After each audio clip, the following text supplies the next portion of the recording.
Supreme court ने जिस तरीके से महाराष्ट्र सरकार को फटकार लगाई है और विधानसभा के सचिव से जवाब भी मांगा है कि किस तरीके से आपने अर्नब गोस्वामी के ऊपर ये कार्रवाई करवाई। देखिए, जिस तरीके से कार्रवाई वो पूरे देश ने देखी, ये बिल्कुल एक डेमोक्रेटिक कंट्री में इसको एक्सेप्ट नहीं किया जा सकता। कोई भी गवर्नमेंट हो, हर व्यक्ति को अपनी बात रखने का अधिकार है। आर्टिकल 19 हमारे संविधान का अधिकार देता है कि कोई भी व्यक्ति अगर किसी भी चीज़ को लेकर के अपना पॉइंट ऑफ व्यू रख सकता है। लेकिन यहाँ ऐसा समझ में आ रहा है कि जिस तरीके से अर्नब गोस्वामी सारी चीज़ों की रिपोर्टिंग वो करते थे, अपने चैनल के माध्यम से दिखाते थे, तो इसको पर्सनली महाराष्ट्र सरकार ने अपने ऊपर लिया है। और ये जो उन्होंने काम किया है ये बदले की भावना से किया है, क्योंकि 2-3 चीज़ें बहुत इम्पॉर्टेंट है कि जिस मैटर में इन्होंने इनको अरेस्ट किया है अर्नब गोस्वामी को, वो मैटर ये है कि 2018 में किसी ने सुसाइड किया था और उसमें नाम है। तो प्रॉपर अगर इन्वेस्टिगेशन चले या जो सेक्शंस लगते हैं 206 वो ऐसे हैं, नॉन अवेलेबल है, उसमें आपको इमीडिएटली अरेस्टिंग करनी चाहिए थी। लेकिन ये केस क्लोज कर दिया जाता है और क्लोज करने के बाद अगर आप किसी को अरेस्ट कर रहे हैं और केस को रीओपन कर रहे हैं तो कोर्ट की परमिशन ज़रूरी होती है उसको अरेस्ट करने के लिए। और अरेस्ट नहीं, पहले उसको समन किया जाता है, बुलाया जाता है। अगर वो नहीं आता है वारंट इशू किया जाएगा। देन आफ्टर वो नहीं आते तब आप नॉन अवेलेबल वारंट इशू करके उसको बुलाएंगे।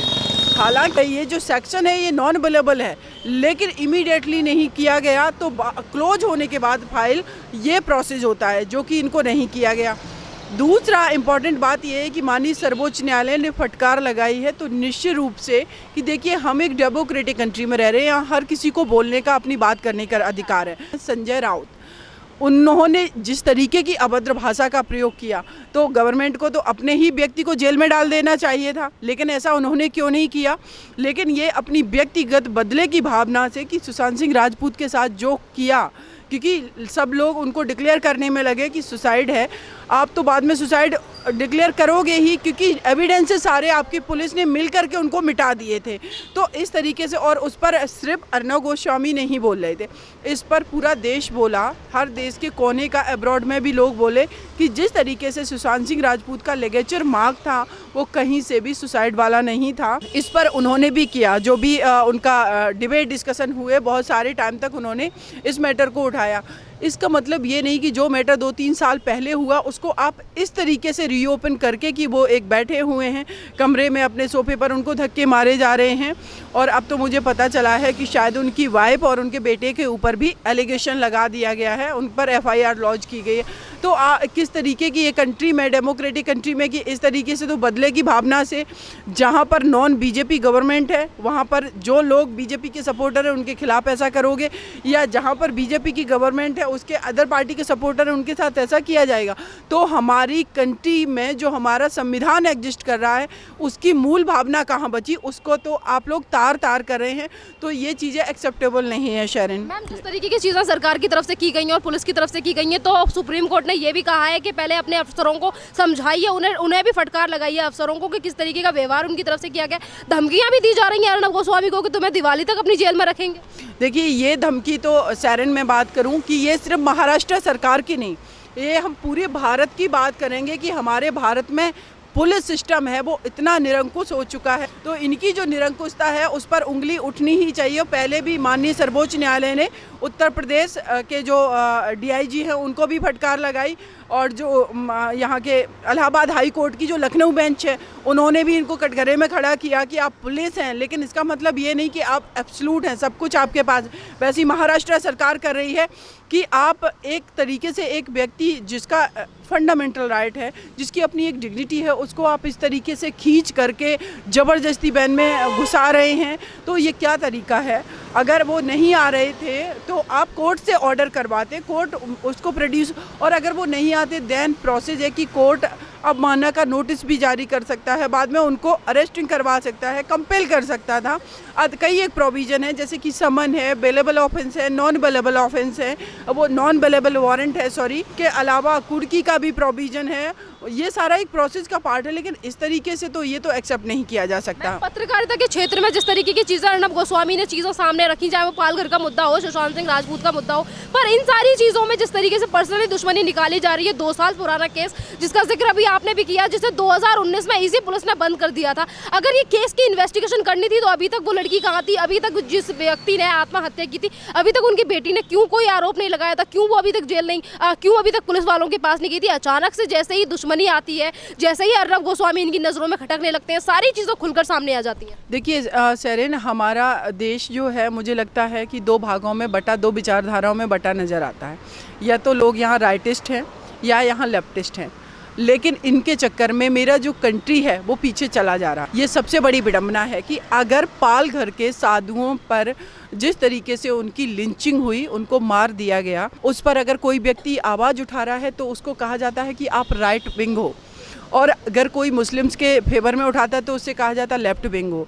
लेकिन इशू ये है कि कुछ उलर उन्हीं पर आवाज़ उठा रहे थे, अर्नब गोस्वामी। उन्होंने तो बहुत सारी घटनाओं को दिखाया है, दिखाते आ रहे हैं, लेकिन उनको पर्टिकुलर हाँ ये घटना आपको नहीं दिखानी है, क्योंकि भारत में हमारी डेमोक्रेटिक कंट्री में जो हम सॉवरेन कंट्री हैं, सॉवरेन का मतलब होता है यहाँ सारे धर्मों को इक्वल इम्पोर्टेंस देना, लेकिन माइनॉरिटी के नाम पर आप मेजॉरिटी के राइट्स को अंडर एस्टिमेट करें कि एक साधु की अगर हत्या होगी तो उस पर जो आवाज़ उठाएगा उसको कहा जाएगा बहुत ही आप तो हिंदुत्व की बात कर रहे हैं, आप कैसे राष्ट्रवादी हैं। लेकिन अगर हम मुस्लिम की बात करेंगे तो कहेंगे हाँ आप एक बहुत ही धर्मनिरपेक्षता की बात कर रहे हो। धर्मनिरपेक्षता का मतलब होता है कि भारत का हर सिटीजन, ना कि पर्टिकुलर रिलीजन से बिलोंग करने वाला व्यक्ति। तो फिर हिंदुओं के राइट कहाँ हैं? क्यों नहीं एक साधु की हत्या होने पर मुस्लिम्स को दर्द होता है, और जबकि ज़्यादातर मुस्लिम्स के साथ अगर क्राइम होता है तो ज़्यादातर आवाज़ उठाने वाले हिंदू होते हैं। आप सोचिए, तो देश में डिवाइडेशन की बात कौन करता है? देश में इस तरीके की स्टेटमेंट कौन देता है? देश का सौहार्द फिर कौन खराब कर रहा है? ये तो सबसे बड़े सवाल फिर आपसे पूछे जाएंगे ना। भारत में आप भी रह रहे हैं, हम भी रह रहे हैं, हम आपके लिए आवाज़ उठाएंगे, आप हमारे लिए क्यों आवाज़ नहीं उठाओगे? क्या भारत आपका हिस्सा नहीं? आप एक घर में 4 सदस्य रह रहे, रिस्पॉन्सिबिलिटी सबकी है कि उस घर के सौहार्द को बनाए रखने की, लेकिन आप क्या कर रहे हैं कि नहीं, हमारे भाई पर अटैक होगा तभी हम आवाज़ उठाएंगे, आप पर होगा तो हम कहेंगे ऐसे तो साधु मरते रहते हैं।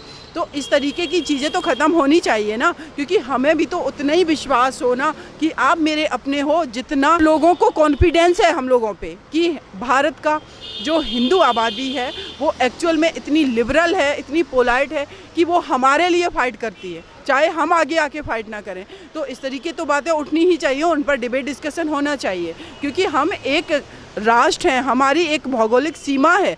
कौन कौन व्यक्ति कहाँ किस धर्म का रह रहा है उससे हमें लेना देना नहीं है, हमें अपने घर को प्रोटेक्ट करना हो। भारत मेरा घर है जिसमें हिंदू, मुस्लिम, सिख, ईसाई सभी लोग हैं, लेकिन अगर हिंदू मेजॉरिटी में है इसका मतलब है ये नहीं है कि उनके कोई राइट्स नहीं है। मैम, अगर फिर से मैं महाराष्ट्र गवर्नमेंट की बात करूं तो जिस तरीके से इन्होंने अर्नब गोस्वामी को हैरेसमेंट करने की कोशिश की, हैरेस करने की कोशिश की, तमाम तरीके की चीज़ें उनके साथ करने की कोशिश की, जिनका जिक्र हम अभी भी कर चुके हैं कि पुलिस की तरफ से बदतमीजी की जाती है, उनकी बीवी और उनके बेटे के साथ भी बदतमीजी की जाती है, और फिर कोर्ट में भी ऐसा तमाम तरीके की बातें कही जाती हैं। पुलिस वाले ये कहते हैं कि तुम्हें दिवाली भी यही मनानी पड़ेगी। अभद्र भाषा का इस्तेमाल अर्नब गोस्वामी के लिए करते हैं। पर जिस तरीके से इन सारे मंसूबों पे जो शिवसेना के या महाराष्ट्र सरकार के जो मंसूबे थे उन पे ऐसा लग रहा है कि पानी फिर गया है, क्योंकि कोर्ट कल आपने देखा होगा कि मुंबई हाई कोर्ट की तरफ से भी इन्हें फटकार लगी थी, और आज सुप्रीम कोर्ट ने भी इन्हें फटकार लगा दी है और इनसे जवाब भी मांगा है कि किस तरीके से आपने ये कार्रवाई की है। वैसे मैं आपको बताऊं सैरन, मुझे इस देश में सभी लोग पसंद हैं, सब कुछ, लेकिन मैं सैल्यूट करती हूँ अपनी जुडिशरी को, क्योंकि एटलीस्ट हमारी जुडिशरी, माननीय सर्वोच्च न्यायालय या माननीय उच्च न्यायालय या मेरा जो प्रोफेशन है एडवोकेसी, मुझे फ़ख्र महसूस होता है कि हम उस प्रोफेशन में हैं जहाँ पर व्यक्ति की, आम नागरिक की या किसी भी नागरिक की कोई बात नहीं सुनता है तो कोर्ट सुनता है और एडवोकेट उसकी एडवोकेसी करता है, उसका पक्ष रखता है। तो माननीय सर्वोच्च न्यायालय ने जिस तरीके से फटकार लगाई है वो बिल्कुल सही लगाई है। हाई कोर्ट ने भी ऐसे ही किया है।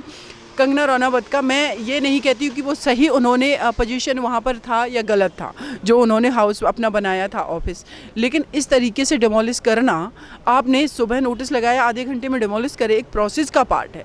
तो बाद में कोर्ट ने ऑर्डर किया ना कि कंपनसेशन देना पड़ेगा, लेकिन अगर सरकारें जिनको जनता चुनती है अगर वो बदले की भावना से काम करने लगेंगे तो इस कंट्री के अंदर हर राज्य में एक एक किसी ना किसी की सरकार है, लोगों के राइट कहाँ है? फिर लोग कहाँ रहेंगे? सबके मीडिया हाउसेस गिरा दो, हमारी आवाज़ दबा दो, सबकी आवाज़ दबा दो। आप सभी ने देखा, मैं हाथरस में गई थी, एडीएम का बात करने का लहजा, उनको इतना यहाँ पर भारत में ऑफिसर्स को इतना फक्र है, जिन आम नागरिक की सैलरी से ये लोग इंजॉय करते हैं अपनी लाइफ को, उसमें ये अपने आप को सर्वे सर्वा बैठे मान चुके हैं। जबकि इनका जो आईपीसी है या जो भी हमारे संविधान, उसमें डेफिनेशन है सिविल सर्वेंट।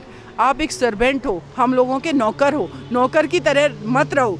आप आम नागरिक की या नॉर्मल न्यूट्रल तरीके से रहो। आप तो अपने आप को डिक्टेटर समझ करके काम करते हो। वही डिक्टेटरशिप यहाँ महाराष्ट्र में देखने को मिल रही हो, पूरे भारत में देखने को मिलती है। और मैम यहाँ पे आपने ये भी देखा होगा कि जिस तरीके से अर्नब गोस्वामी को लेकर देश भर से आवाज़ें उठाई जा रही हैं, तमाम जगहों पे प्रोटेस्ट किया जा रहा है कि रिहाई की मांग हो रही है। 130 करोड़ की जनता अर्नब गोस्वामी के साथ खड़ी है। तो यहाँ पे अगर बीजेपी के नेताओं की तरफ तमाम तरीके के बयान दिए जा रहे हैं कि जो महाराष्ट्र में हुआ वो गलत है, तो इसको लेकर संजय राउत ये बोलते हैं कि आखिरकार बीजेपी क्यों सपोर्ट कर रही है इन्हें? खुद तो तानाशाही दिखा रहे हैं, अगर कोई सपोर्ट कर रहा था तो उसको लेकर सवाल उठाए जा रहे हैं। जब सुशांत सिंह राजपूत की डेथ हुई थी और देश के लोगों ने आवाज़ उठाई थी कि महाराष्ट्र जो भी पुलिस है वो ठीक से काम नहीं करी, तो संजय राउत को क्यों दर्द हो रहा था? हम लोग आपकी तो बुराई नहीं कर रहे थे। अनिल देशमुख आकर के क्यों कह रहे थे कि आत्महत्या है? किसने कहा था? इसका मतलब है इस देश के अंदर जो भी लोग हैं वो किसी भी पॉलिटिकल पार्टी से भले ही हैं, लेकिन उनका इंडिविजुअल भी अपना भी विचार है और वो रखने का हर किसी को अधिकार है। तो उसमें अगर संजय राउत जी, तो मुझे लगता है, ऐसे लग रहा है कि कुछ टाइम के लिए अभी पॉलिटिक्स में है, ज़्यादा 4 साल और वहाँ पर रहेगी गवर्नमेंट, लेकिन जो इनका रवैया, मुझे नहीं लगता कि आगे इस तरीके से शिवसेना कभी आ पाएगी। जिस एजेंडे को लेकर के आप पावर में आए, सत्ता में आए, उसको तो आपने तार तार कर दिया है। तो आगे आने वाले समय में आप देखिएगा कि संजय राउत जी जैसे लोग, जो मुझे लगता है कि जो बिल्कुल सेंसिबल नहीं है किसी भी मुद्दे पे, कंगना रनौत को बोल रहे एक हरामखोर, मतलब आपको नहीं, इस तरीके की आप भाषा का प्रयोग करेंगे तो ये देश सब कुछ याद रखेगा आप लोगों को। और मैं पूरी उम्मीद करती हूँ कि इस तरीके का कोई भी गवर्नमेंट जो निरंकुश वक्त काम ना करे, निरंकुशता ना दिखाए, एक प्रॉपर तरीके से नेशनल लेवल पे लॉ मेकिंग होनी चाहिए कि पत्रकारों के उनके प्रोटेक्शन की बात होनी चाहिए कि उनको अगर अरेस्ट किया जा रहा तो विदाउट हायर अथॉरिटी के परमिशन के इनको अरेस्टिंग ना हो, या जितने भी एडवोकेट हैं या जो लोग कहीं ना कहीं डेमोक्रेसी को प्रोटेक्ट करने वाली ये सारी संस्थाएं हैं, अगर इनको प्रोटेक्शन नहीं मिलेगा तो पत्रकारों की हत्या होती रहेगी। अर्नब गोस्वामी को अरेस्ट किया जाएगा, या उत्तर प्रदेश में अभी आप लोगों ने देखा, मतलब मैं एडवोकेट हूँ, एडीएम किस लहजे में बदतमीजी में बात करे, कह रहे आप अपनी मर्यादा में रहो। इस देश के अंदर बेटियों को सिखाया जाता है मर्यादा में रहो, बेटे मर्यादा लांग करके उस बेटी का रेप करके मर्डर करके चले गए। तो इन सारी चीज़ों को बदलना बहुत आवश्यक है। सैरन मैम, एक लास्ट मेरा सवाल कि जितनी भी जनता है, जो 130 करोड़ की जनता है, जो कि आपने कहा कि शिवसेना 4 साल तक राज करेगी पर इसके बाद वापस नहीं आ पाएगी, पर जिस तरीके की जनता की तरफ से सवाल उठाए जा रहे हैं, जनता ये कह रही है कि जिस तरीके का रवैया सुशांत सिंह राजपूत का मामला हो या फिर पालघर में लिंचिंग हो, जिसमें जिस तरीके से चाहे फिर वो अनिल देशमुख हो, संजय राउत हो, उद्धव ठाकरे हो, या फिर पुलिस कमिश्नर परमवीर सिंह हो, इन सभी के इस्तीफे की मांग उठाई जा रही है तमाम तरीके से लोगों की तरफ। देखिए, बिल्कुल अगर आप इस तरीके से करोगे कि डेमोक्रेसी जो कि पिलर हैं, किसी भी गवर्नमेंट के भी पिलर होते हैं, और उसको अगर आप डैमेज करोगे, संविधान की मूल भावना को अगर आप आहत करोगे, तो लोग तो आपसे इस्तीफा मांगेंगे, और वो जायज़ भी है। क्योंकि मुझे तो लगता है इनको तो खुद मोरलिटी के आधार पर इस्तीफा देना चाहिए। और दूसरा, मुझे लगता है कि एनसीपी और कांग्रेस पार्टी क्यों नहीं अपना समर्थन वापस ले लेती है इन लोगों से, तो ज़्यादा बेटर रहेगा। कम से कम निरंकुशता पर एक अंकुश तो लगेगा। अदरवाइज इस तरीके से लोगों के जो राइट्स हैं उनका वायलेशन होता रहेगा, तो बाद में अदर जो भी स्टेट में जो गवर्नमेंट है उनके भी हौसले बढ़ेंगे कि अगर ये इस तरीके का क्राइम करने के बावजूद भी, इस तरीके का वर्क करने के बावजूद भी गवर्नमेंट एग्जिस्ट कर रही है और लोग सपोर्ट कर रहे हैं, तो फिर गवर्नमेंट तो निरंकुश होती चली जाएगी। इससे लोगों के जो मौलिक अधिकार है उनका हनन होगा। तो मेरा मानना है कि मैंने पहले भी कहा कि इस पर एक नेशनल लेवल पर लॉ मेकिंग होनी चाहिए कि क्या क्या क्राइटेरिया होंगे, कब कब ये अरेस्ट कैसे कर सकते हैं। 2 साल पुराना केस है, डेफिनेटली ठीक है अरेस्टिंग होनी चाहिए, लेकिन उसका एक प्रोसेस होता है, वो ज़रूर फॉलो करना चाहिए। जी।